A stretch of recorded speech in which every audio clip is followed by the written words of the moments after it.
Laurie Strode has maybe no contact with other human beings, a fractured relationship with her adult daughter, a tentative relationship with her granddaughter, and she is singular of purpose. She wakes every day in a state of heightened anxiety and preparation because she knows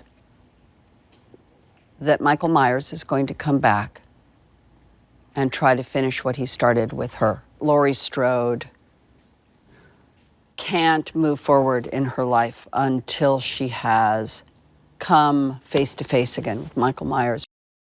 I knew I was going to say yes on page like 4. Right away, I understood how they had jumped a generation, and now it was my teenage granddaughter 40 years later on Halloween night. The character that Judy plays is at odds with her daughter, and they don't have a good relationship, and there's a lot of damage. And that's fun to play, but it's not, it means you're at odds with another person. So there's just a frisson of that stuff going on all the time. Andi, on the other side, is, in a weird way, a little frisson with her mother because she's naturally a teenage girl, and is very simpatico with her grandmother. And so that was a lovely bond, and I think we discovered through the movie how important that bond was between Laurie and her granddaughter. What's terrifying about him is that there is no rhyme or reason, that really it is nothing. He is nothing, and in that nothingness, that enigmatic nothing, is the embodiment of pure evil, and that's why it's so terrifying. It is intense. It is really, really, really intense. And there are a couple set piece sequences that are just brutal to watch. David just made a beautiful movie. It's a great movie, and I really think people are going to love it.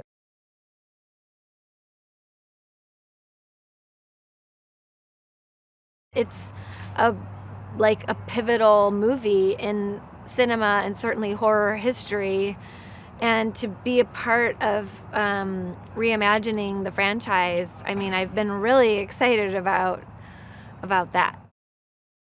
I remember watching a VHS tape when I was in high school at my friend's house after her parents went to bed, and knowing that we weren't really allowed to be watching it, but we stayed up later than everyone else, and getting scared shitless and pretty much having nightmares about it forever. And then the theme song, like people playing on the piano like at parties and stuff, and just being totally freaked out. The vibe on set is like every idea counts and every idea is worth trying, and that feels really inclusive and fun. We have a lot of blood and a lot of violence, and it takes place on Halloween. So those things. Oh, and I'm burying the lead. We have Laurie Strode, ladies and gentlemen.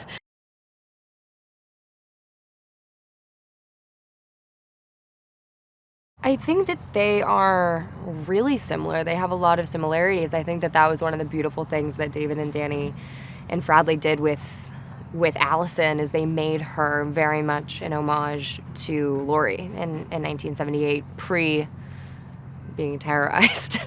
And she is innocent and kind and pure-hearted and a brain.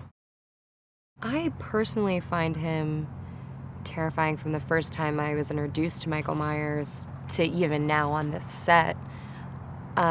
Mostly in the original and this one, is that his killings are really random and there's no rhyme or reason, and he's just kind of a shark.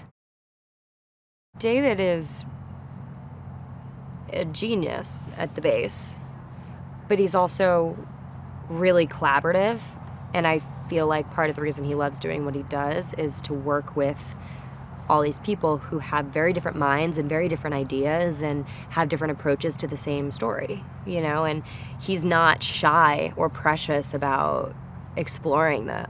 And so it makes for a really fun time. One of the things that people respond to, just being the climate that we're in right now, is that there are 3 strong women at multiple ages taking on a unstoppable force. And that is something that is really incredible to be a part of with Karen and Laurie.